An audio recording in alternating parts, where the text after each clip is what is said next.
Tenant eviction is part of any landlord's career. You may need to evict your North Carolina tenant for reasons such as failure to pay rent, illegal activities, or gross violation of the lease terms. Regardless of the reason, you have a responsibility as a landlord to ensure the process adheres to the law. That's because there are rules and regulations that you must follow to have a valid eviction lawsuit. We're going to provide you with a brief overview of how the North Carolina eviction process looks like. If you have any questions or wish to schedule a time to speak to one of our consultants, please feel free to give us a call at 919-635-4047. The first one is notice of eviction. According to North Carolina landlord-tenant law, rent becomes late the day after it's due. If you provide a grace period, make sure to have it in writing in the agreement.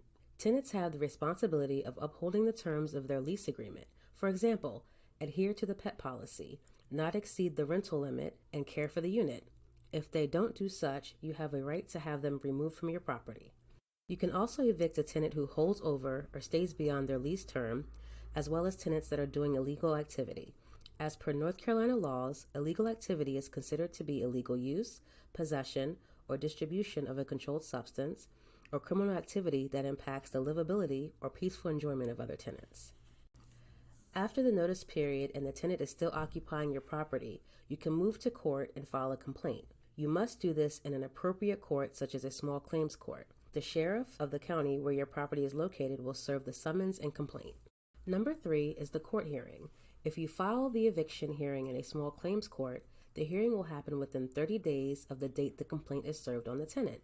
If the tenant fails to appear during the hearing, the court may issue a default judgment in your favor. Either way, do not assume that you can evict your tenant. Use their security deposit or anything else until the court issues its judgment. But whether it's through a default judgment or at the eviction hearing, you'll be issued with a writ of possession if the judge rules in your favor.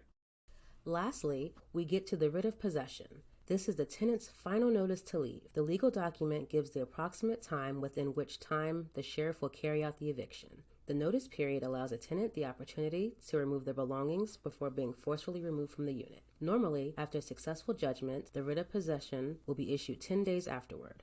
And that's it for today, guys. If you have any questions, please don't hesitate to reach out to our team at the link in the description.